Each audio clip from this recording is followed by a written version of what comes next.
What's up guys? Ito na nga pala yung update sa akin nililistore na Honda XRM 110. Ito na nga rin pala guys yung mga nagawa natin sa kanya na nakaraan. Tapos ka natin magpintura, inalian na naman tayo ng mga fairing. At tatapos na nga rin tayo sa pagpa-primer. What's up guys? Ngayong araw mainiliya ko na nga rin pala itong mga fairing. Tapos ko nga mangliya na tuyo, nagsarin na nga rin para ako ng pintura. Ito na guys, magbubuga tayo ng kulay blue. Kung maalala nyo, iti pintura na pinatimpla natin noong nakaraan. Inagaya natin yung original color na pagka-blue talaga ng XRM. Mas maganda si guys, makakuha talaga natin yung talagang original na kulay. Para pagkatapos natin mapinturahan guys, magmukhang bago talaga yung kalabasan. At okay na kayo set ng terrace ito guys, dito naman tayo sa isang terrace, yung kaparis niya. Ganyan nga pala yung binubuga ko dyan guys, medyo sinasado ko yung loob. Para yung loob ng parents guys, kahit di nakikita ay kulay blue pa rin. Tuloy-tuloy nga lang ako sa pagbubuga guys, hanggang sa makot ko ng kulay blue. Siguro maka nakadalawa at tatlong patong yung ginagawa ko dyan. At tatapos na nga tayo sa mga body cover guys, dito naman tayo sa mga side cover kung tawarin o palikpik. At pa rin naman yung ginagawa ko guys, pag binubugan ko, inuuno ko muna yung loob guys para mahawakan ko muna. Pagka kasi may pintura na yan guys, dito natin masyado yung loob niya. Ganda ka yung kulay guys, yung pagkakamix ni kuya sa kulay nito na pinahalo natin. Feeling ko nakuha talaga ni kuya isakbang kulay na pinamix natin sa kanya. Yung talagang original color guys na sinaunang XRM. Syempre wala pa yan guys, di pa makikita yan. Mas lalabas talaga ito rin na kulay niyan guys pag nalagyan ng top coat, yung pampakintab. Doon talaga lalabas guys pag nalagyan natin ng top coat, yan yung talagang kulay niya. So pag nangara yan guys, ay dire-diretso lang ako sa pagbubuga kasi medyo marami tayong pipinturahan guys para matapos natin ngayong araw. Hindi ko nangarit kanigilan guys hanggat maganda rin yung panahon, nakikisama yung panahon ngayon guys sa pagbubuga natin. Aling isa pares na nga pala yung guys, yung niliyan natin kanina ay isang kulay na yung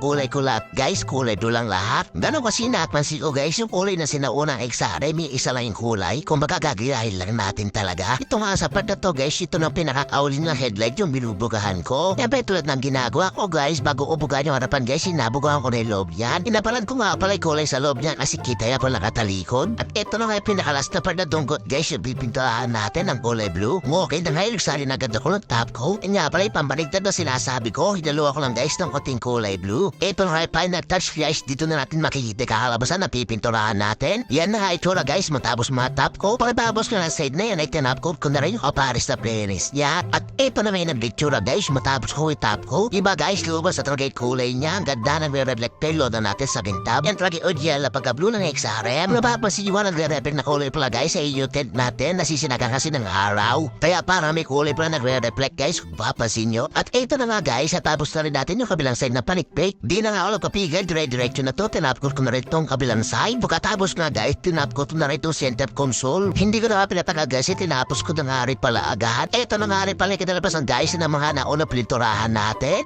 Di ba ang ganda lahat niya makintab guys? Mga dalawa hanggang tatlong patong yung ginawa ko dyan. Ay hindi pa ako yan guys, minsan inaapat ko pa. Umamaya na yan guys, tapusin muna natin itong iba pa mga natapkotan. Ito nga pala yung front fender o tapalodo pangunahan. Katapos ko nga sa tapalodo guys, is ko pinaka-head that cowling. Ito yung mga nasonan ng part na motor guys, siyempre kailangan makikintab din to, di pwedeng hindi. Nahalala kita guys, ay nabuga ko na rin sa loob yan. Ito na nga kinalabasan ito guys, matapos natin top coatan. Di ba ang kintab na, pwede na ikabit to, joke lang, masapa yan ha, excited lang. At ang hindi pa pahuli na bubugahan guys, yung pinakatunggot, yung pinakamalit na burili. Alit man yan guys, pero napakalaga niyan. So wakas kayo sa tapos na tayo, ito na lahat guys, ang mga binugahan natin. Ang tapos na natin ngayong araw guys, yung mga buong pairing. Di ba guys, ang ganda tignan lahat kulay blue. Ang nakakapagod na araw na naman guys, pero worth it naman yung kinalabasan. Paano, baka nyo na mga susunod na update sa reselation pating natin na to sa Alpha Days video. Ingat! Alright.